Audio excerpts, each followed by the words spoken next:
Hello again, everybody. I hope that everybody is doing so well so far. I'm going to finish chapter 7, hopefully in this lecture. It's not going to take that long, I hope not, because of the restriction that I have on the storage devices and the storage media. I don't know how many of you guys remember population proportion and sample proportion. If you guys remember from chapter 1, again, when we calculated the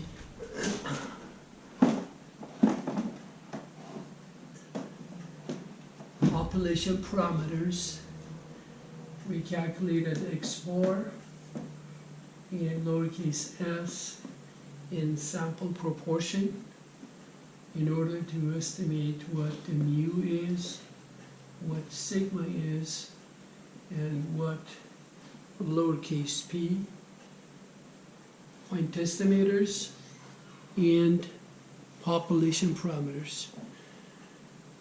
So in the first part of chapter 7, we did calculate the standard deviation and the average for sampling distribution of x bar.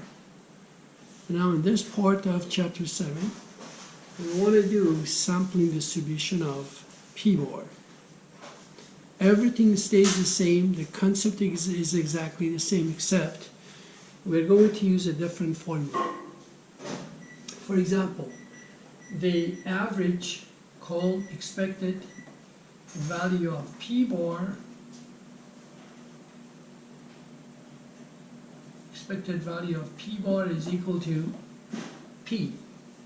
If you guys remember, similar to expected value of x bar equal to the mu.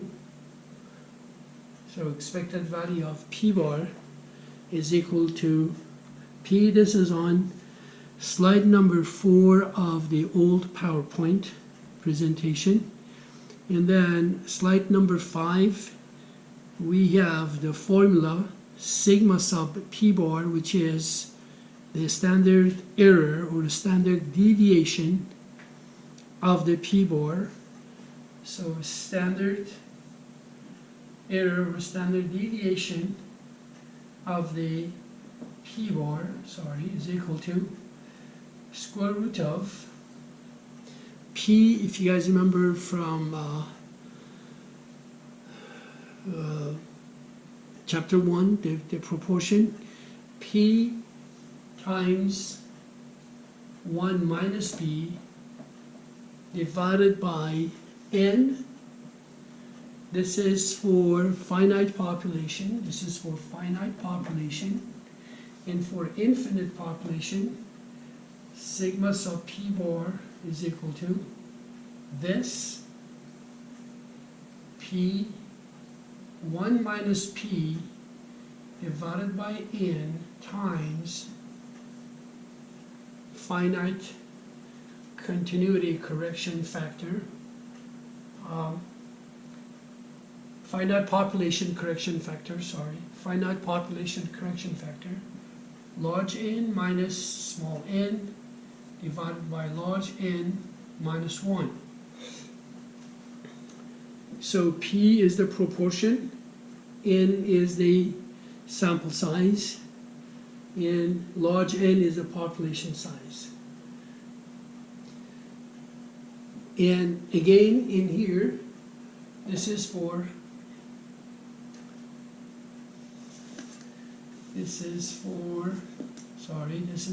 infinite population, this is for finite. This is for infinite population, and this is for finite population. When do we treat a finite population the same as infinite population? When we have small n divided by large N less than or equal to 0.05.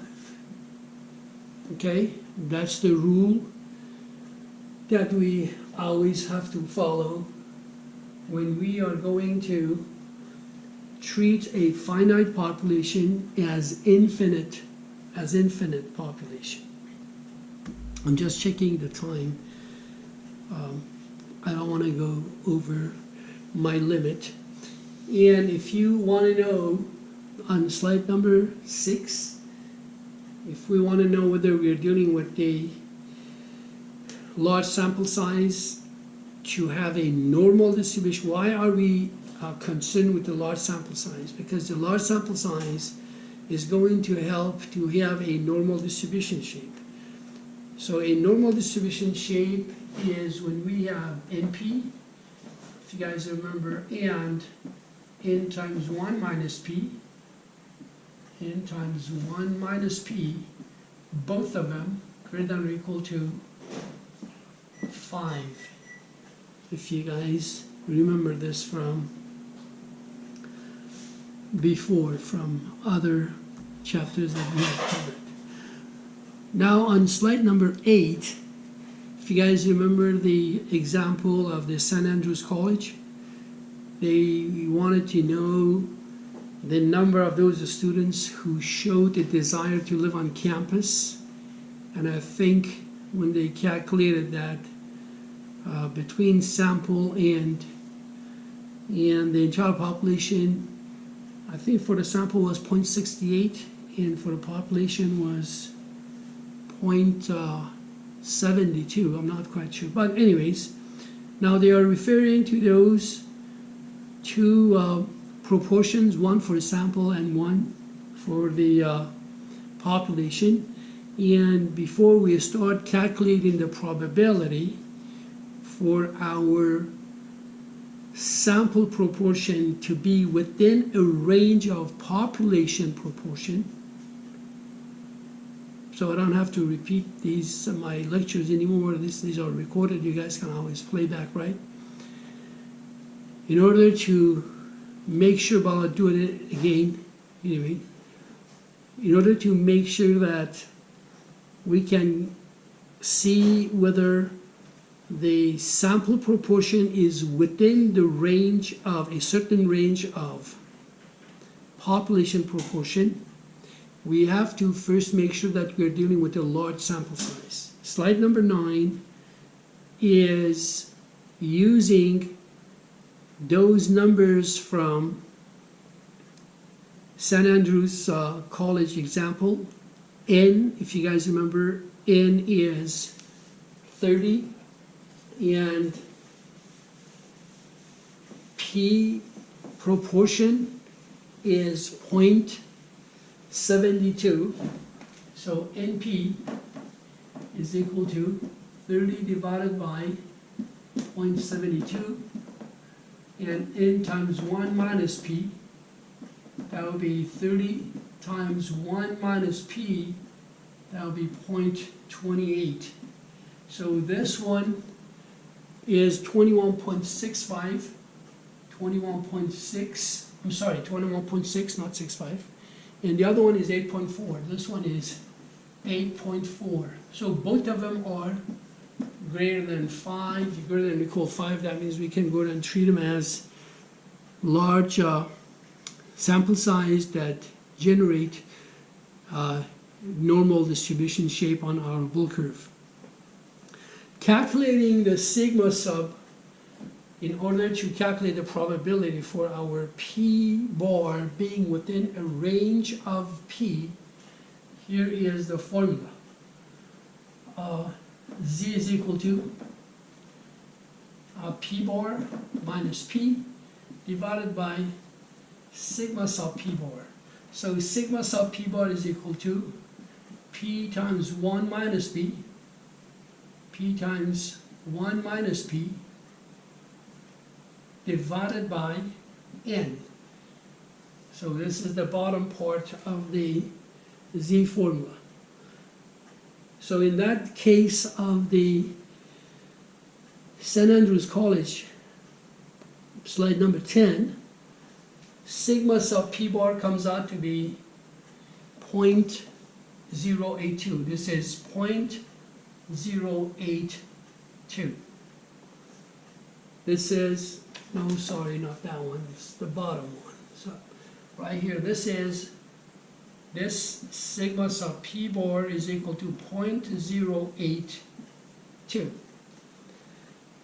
And then the p is going to be equal to 0.72.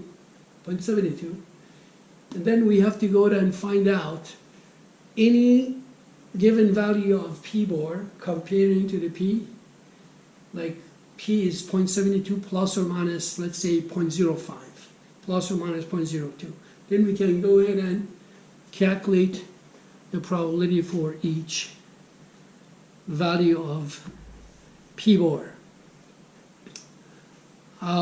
In here they are asking about, for our example with n equal to 30, this is slide number 9, and p equal to 0.72, the normal distribution is an acceptable approximation because np and both np and n times 1 minus p, they both are greater than 5. And now they're going to go ahead and calculate the z value for 0.72 being plus or minus. This is what they are doing.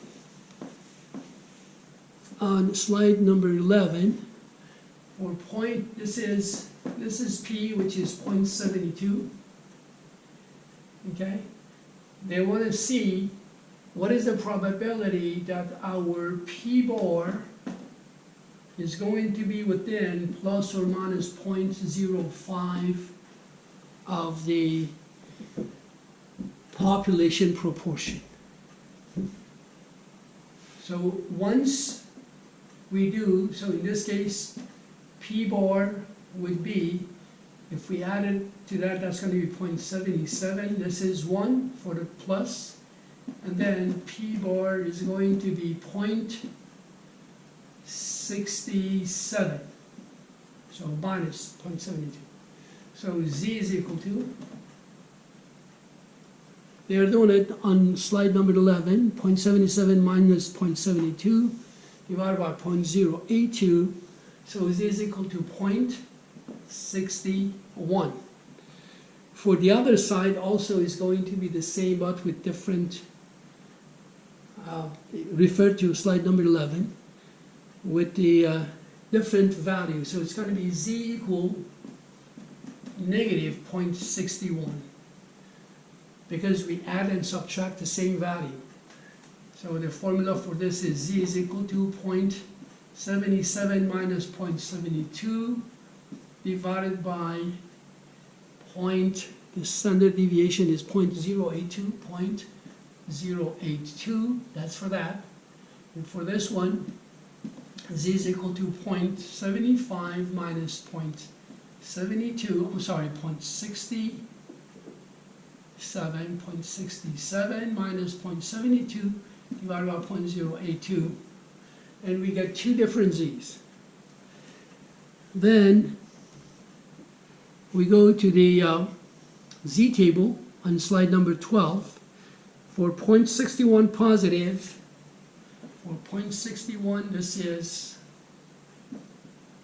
0.61 positive. The area in here is 0.7291. Let's say that this in here is negative 0.61. Okay. Then the area for negative 0.6291, negative 0.61, the area would be 0.2709. I'm going to go to the table, negative 0.61, to make sure, negative 0.61, the area is 0.2709, 0.2709. So subtract the two values from one another on slide number 16.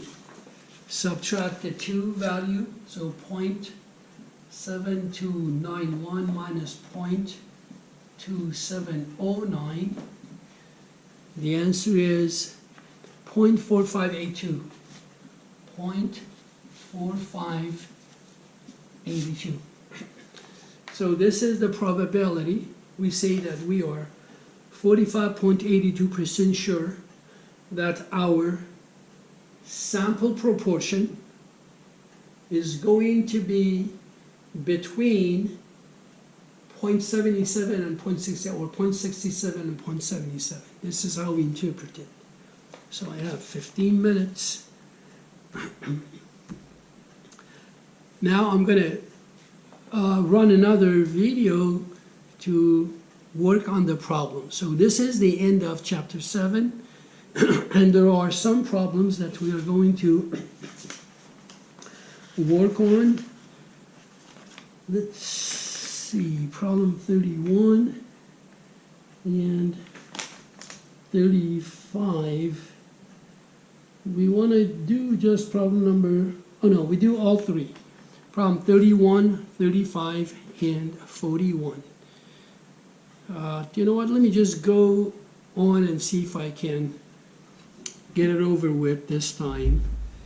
And I hope that everything is going to come out in a functional situation. Okay, we do problem number 31. I'm going to go real quick. Problem number 31 for 11th edition users page 293, for 12th edition users page 326, for 13th edition users page 332. Okay, let me just have the book with me, that is going to make it a lot easier. A simple random sample of size 100 is selected. So you guys read the problem. I don't have to read it to you. So part A is going to be expected value of P bar is equal to P that is equal to, because they say that the P is given is equal to 0.4. So for part B, what is the standard error of the P bar? Standard error of the P bar is equal to P1 minus P divided by N, and they have the sample size equal 100. So we do 0.4 times 1 minus 0.4, and then divided by N, which is 100. Sigma sub P bar is equal to 0.049. 0.049.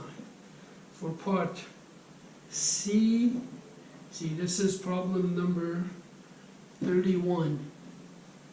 Number 31. Okay? For part C, show the sampling distribution of P bar. It is normal. It is normal with N equal to 100 and P equal to 0.4. So NP, 100 times 0.4, that's 40, which is greater than 5. And then N times 1 minus P, 1 minus 0.4 is 0.6, times 100, that's 60. So it is normal with those values given. Part D, what does sampling distribution of P bar shows? It shows the probability distribution. It shows the probability distribution for sampling, for the sampling proportion of P bar. It shows probability distribution for sampling distribution of proportion of P bar. Problem number 35. So you guys go ahead and read the problem, and you can stop the video, read the problem, and then I'll go ahead and solve it for you. Part A, assume that the precedent is correct and P is equal to 0.3. So if it is correct and it is 0.3, what is the sampling distribution of P bar for this study? We say normal with, let's see, with n equal to 100 and P equal 0.3. Again, so this is similar to the last one that we solved. And for part B, what is the probability that the sample proportion P bar will be between 0.2 and 0.4? So P is equal to 0.3. This is for part B. When they say sampling distribution between 0.2 and 0.4, 0.2 and 0.4 basically means plus or minus 0.1. It's like plus or minus 0.1 is going to be 0.2 and 0.4. So again, Z is equal to P bar minus P divided by sigma sub P bar. So sigma sub P bar is equal to square root of, you guys have the formula, I just go ahead and substitute the value. P, which is 0.3, times 1 minus 0.3,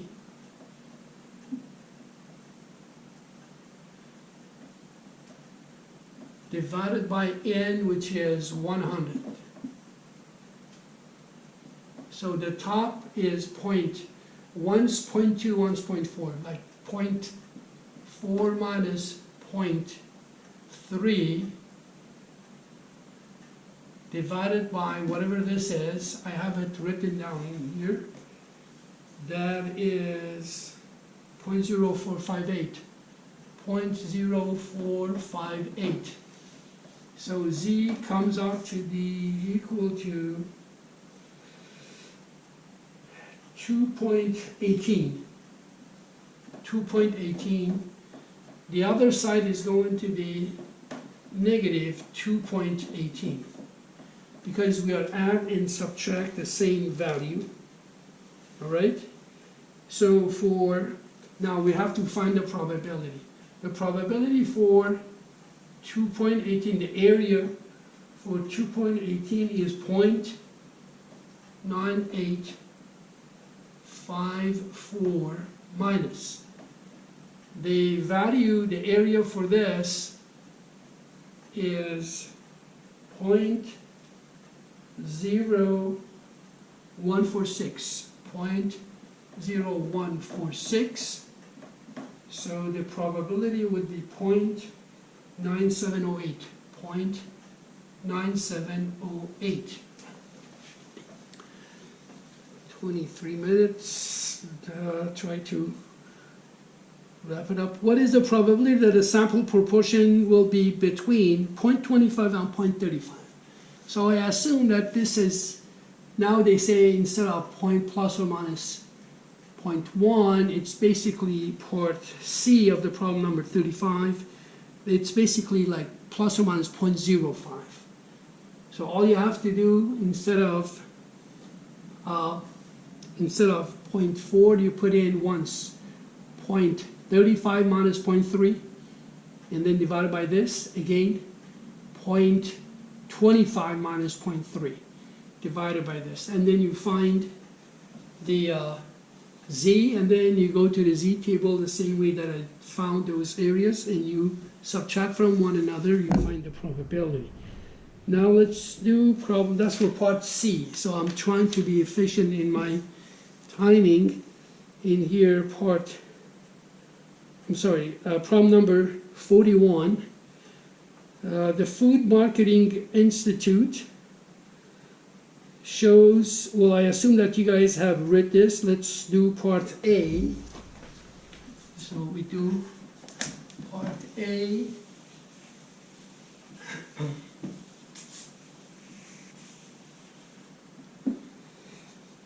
So for part A, we have to find expected value of P bar, which is equal to P, that is equal to 0.17. Part A, show the sampling distribution of P-bar, the sample proportion of household spending more than 100 per week on groceries. So we have to find those who spend more than $100 in 1 week. Oh, wait a minute, part A, show the sampling distribution of P-bar. We say that with P equal to 0.17 and sample size of and n equal to 800, n equal to 800, it is normal. Okay, this is for part A. Sorry guys, for part A with P, this and n equal to this, it is normal. For part B, what is the probability that the sample proportion will be within plus or minus 0.02? So plus or minus 0.02, that means for part B, that means P is equal to 0.17 plus or minus 0.02.